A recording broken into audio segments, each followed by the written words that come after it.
Welcome to the Directions on Microsoft briefing. I'm Mary Jo Foley, the editor-in-chief here at Directions. Today's Directions on Microsoft briefing is going to be the fifth in a multi-part series on licensing. The advisor episodes cover the key phases of a Microsoft license negotiation, from project management and discovery to negotiation preparation and potential levers you can use to advantage. My guest for this episode is Directions on Microsoft's Dean Bedwell. Dean oversees Directions' advisory business and works with organizations to optimize their Microsoft licensing agreements. He also trains organizations on Microsoft licensing negotiation strategies and tactics.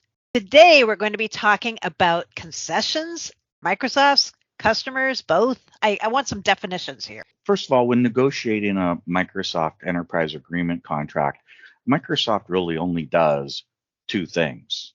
One is price reductions, and the second is contract concessions. If a change is not documented in a contract concession or an amendment, then it doesn't exist in Microsoft's eyes. Mm-hmm. Concessions may be financial, business, or legal in nature. Generally, Microsoft will try to limit the discounts and concessions. Their primary goal will be to have zero discounts and no concessions. However, Microsoft is more amiable on concessions if the concession is based on regulatory or strong business reasons. You should also note that Microsoft's negotiation model is a give-get type of an engagement. If you need to get a concession, you may need 5 to 8 different requests to gain one concession that's important for you. Microsoft will trade away things that are legal or business for things like discount, even though you may think they're not related, such as trading away an increase in limitation of liability for a discount. If you were going to itemize this, what are the top few contract concessions that come into play when you're talking about an EA negotiation? Well, there's many out there, and each customer will have their own specific requirements. But let me tell you about a couple that are popping up more and more. First one is profiles, the different customer profiles and how people are using the product. Many customers are starting to license Microsoft 365 F3, E3, E5 in the same tenant to match the business requirements. And this has impact in many different areas. First of all, from a price perspective, the F3 is much cheaper than the E5. Also, compliance pops in. If you need legal hold across those types of things, you may need to get some special consideration from Microsoft. Also, if you're doing different profiles, sharing of the devices. Currently, you're not allowed to do that. It has to be shared with another F3 or F1 user. Okay. And the other part about when you do profiles is just general management. It's important to note that most customers should be doing profiling now and have different groups of users. We usually recommend 2 to 3 profiles for an organization in order to best optimize the cost along with management and user requirements. Now, I did say many of these SKUs come with a compliance potential issue. As an example, there is no legal hold in Microsoft 365 F3. Can I stop you again? I don't know what legal hold is. I've never heard that terminology. Oftentimes, when there's a legal situation in an organization, they're asked to freeze some of their documentation so that it's not destroyed for the legal process. If you have that requirement in an organization, F3 does not have legal hold. And if you have profiles between F3 and E3 and E5, you may find yourself at a compliance risk because maybe some of those F3 emails are caught in that legal hold, and Microsoft would force you to upgrade.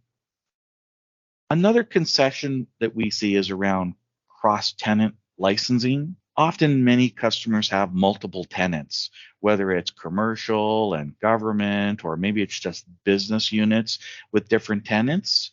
Being able to go across tenant without duplicating or triplicating your licensing is something you may want to ask Microsoft for clarity on.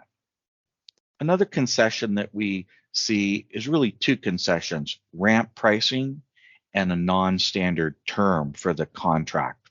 Many customers have competitors with contract obligations, so competitors to Microsoft, and they're obligated to buy that product over time. But Mhm. if the customer is considering moving to E5, there may be feature overlaps with these different competitors to Microsoft. Maybe E5 is such a significant uplift to the customer cost, they might not be able to move to the E5 product right away. Mhm. Microsoft deals with that by providing negative declining discounts over a longer term. So instead of the standard 3-year term, they might offer a 5-year term with big discounts in year 1, 2, and 3, going to smaller discounts in year 4 and 5. This gives the customer the ability to offset that competitor contract and maybe even offset the big shift of costs they're going to have to go to E5. One last, and then I'll pause, not to exceed language. Many customers that move to online services, Microsoft offers some discounts Mhm. to move them into there. And let's pretend that you were given a 30% discount on Microsoft 365 E5. Without a clause for price protection on your next contract, you could be staring down a 57% increase in cost for doing the exact same thing. No. And Microsoft, in order to even keep you flat, they would have to offer you a 37% discount, which would be more than what they offered you to get into the higher level suite. Not to exceed clause to protect yourself for a longer term is important. And that may also align to that non-standard term of 5 years. Okay. So we're starting to talk a lot about pricing here. And I feel like when we talk about negotiation items, many people think automatically about pricing. I'm curious how you advise customers to think about the kinds of pricing concessions that they're likely to get or to not get. How should they set their expectations here when they're thinking about pricing?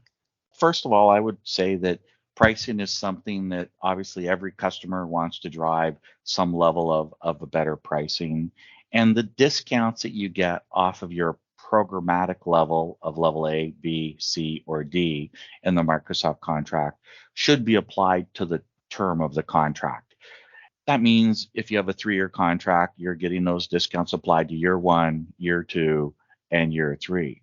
As well, the discounts should be applied to the future pricing table, which includes true-ups and subscription products.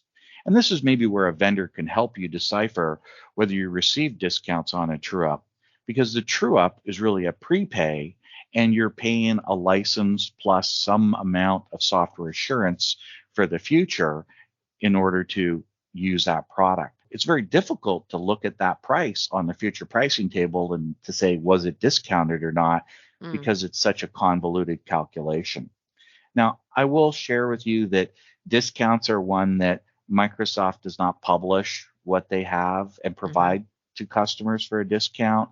And there are contract obligations within the Microsoft Enterprise Agreement about sharing.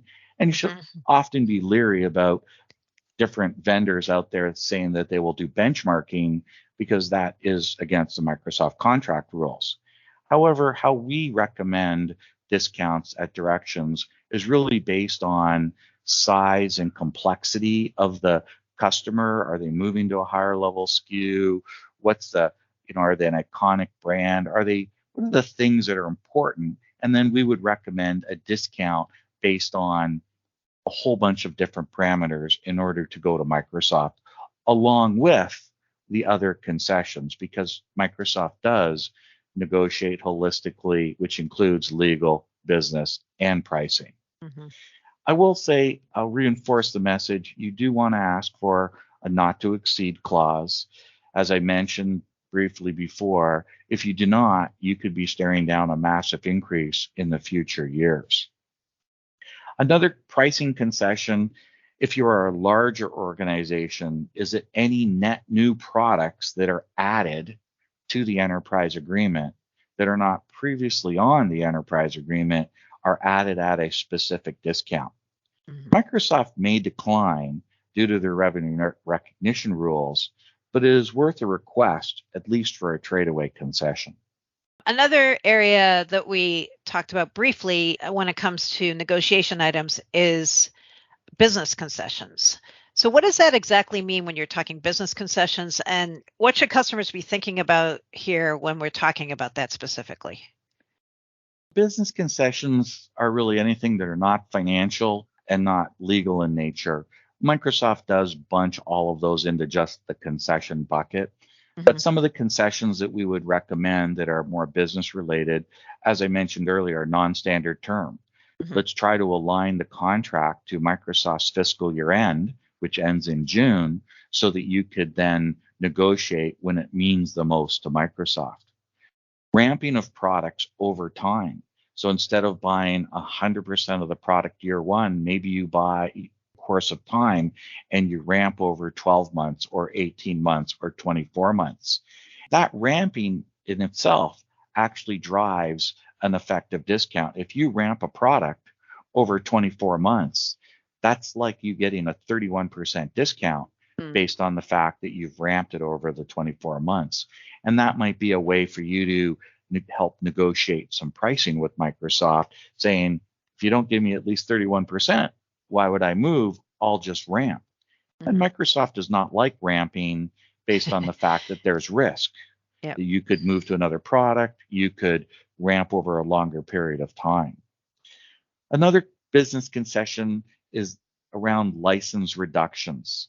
In Section 2 of the enrollment, there is an initial requirement along with the section for license reduction, and that marries up to some definitions in the qualified device and qualified user, an enterprise license and an enterprise license or enterprise subscription license, along with managed user definitions.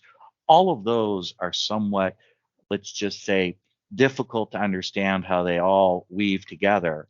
I would ask Microsoft the ability to allow for a reduction in my enterprise licenses beyond my initial commit. Now, license reductions can also be due to workforce reduction. Asking for a special clause in the mergers and acquisitions section of the enterprise agreement that allows for a reduction due to a workforce reduction is important, because not only would you then be able to reduce subscription licenses that are enterprise licenses, you would also be able to reduce license and software assurance licenses, such as for SQL and Windows Server. Yeah, that's something I only recently figured out through talking with the directions analyst, was if your company suddenly has to downsize or lay off a bunch of people, it doesn't mean you can just say, okay, Microsoft, we don't need those licenses now. It has to be in your contract. Yeah, and that's one where when we've talked to Microsoft in the past, you get conflicting answers, whether you can reduce or can't reduce. I will tell you that it's our opinion that you can reduce, and would love to chat with customers about that. But for safety's sake, it's best to get a clarification amendment that says, for clarification purposes, we're allowed to reduce less than our initial commit on our enterprise agreement. What about product-specific concessions, Dean? Say Microsoft is really intent on getting you as a customer to move up to E5. How do you decide when and if this makes sense? And what kind of give and take should you expect around this when you're talking to Microsoft? That's a great question. Give and take at Microsoft is obviously, if you're moving up to SKU chain or buying more or deploying more licenses, they're willing to give you a little bit more, maybe more discount. Mixing of the licenses between E5, E3, and F3, and I'm referring to the Microsoft 365 suite, is something that you really need to understand, and what your requirements are by the different components, like information protection and governance, e-discovery and audit, or insider risk management. Depending on what your requirements are, maybe you do not need to go to the full E5, and you could buy a la carte. You could buy E3 with some of the a la carte, and you can use that as a negotiation way to drive a bigger discount. Hey, Microsoft, I only need Microsoft 365 E3 and information protection and governance. If you want me to go to E5, I don't need those other products. I have competitors. Unless you give me a bigger discount, I'm just going to stay, and the competitors will live in this environment. The other part specific requirements around products, we see a lot of issues with Microsoft 365 F3. F3 licenses comes with a size requirement of less than 10.9 inches on the diagonal. And I'm sure everyone out there is actively measuring those devices to make sure. And it also comes with a sharing requirement that it can only be shared with another F3 or F1 user. Customers may want to request a change based on their business requirements. Maybe that shared device is also shared with an E3 or an E5 user. Maybe the devices are greater than 10.9 inches. Having flexibility in that, understanding what your user requirements are, will help you drive some of those product-specific questions. As well, Microsoft F3 comes with the Windows operating system, the general availability channel, not the long-term service channel. And it also does not have MDOP, Microsoft Desktop Optimization Pack. These are both potential in for concessions if there are requirements. If you're using, BitLocker and you need the ability to manage that, then you'll need MDOP. You might want to have a concession for that. Maybe you have a kiosk that you need to load the long-term service channel in because you don't get to these kiosks. They're in a plant somewhere and you don't update, and you can't have the constantly update from the GAC. Having some concessions around how you use the Windows operating system that's provided with Microsoft 365 E3 could be some other product concessions. You just brought up the L word, legal. What kinds of things should customers be thinking about when it comes to legal concessions that they might get? Yeah, legal concessions, usually they're found in the Microsoft Business and Services Agreement, or if it's an older one, the Microsoft Business Agreement. Here, your lawyers will have an interpretation of what they need to request, but some of the ones that we see are around limitation of liability. Current limitation of liability is for direct damages only for the last 12 months price paid, basically for online services. Customer may want to consider a longer duration, maybe 36 months, and negotiate to 24. In that case, they have a give and a get all in the same request. License verification.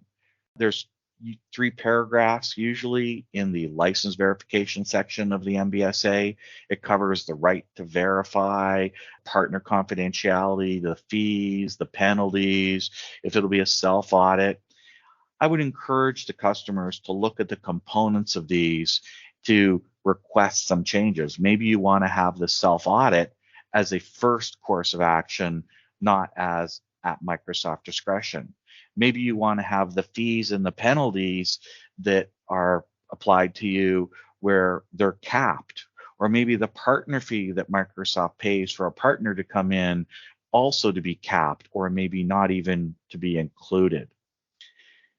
One other final thing lawyers like to look at for legal options in the product terms and the data protection addendum. It really relates to the online services. Where is data located? What's data at rest? How do you do notification if there's a breach? Those types of concessions I won't specifically comment on because that is very specific to the customer. But having your lawyer review the data protection addendums, it's actually 2 because GitHub has their own addendum, as well as the product terms on how it relates to some of the online services, security and compliance things that Microsoft does, would be also open to legal concessions that you could gain.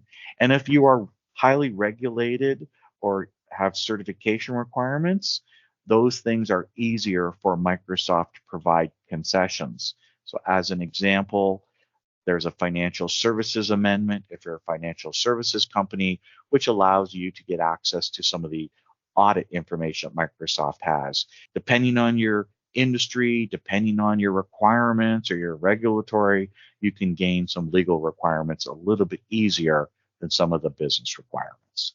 Wow, there's a lot of food for thought in this one. So thank you, Dean. Our next episode will feature Dean again, and we'll be talking about negotiation levers.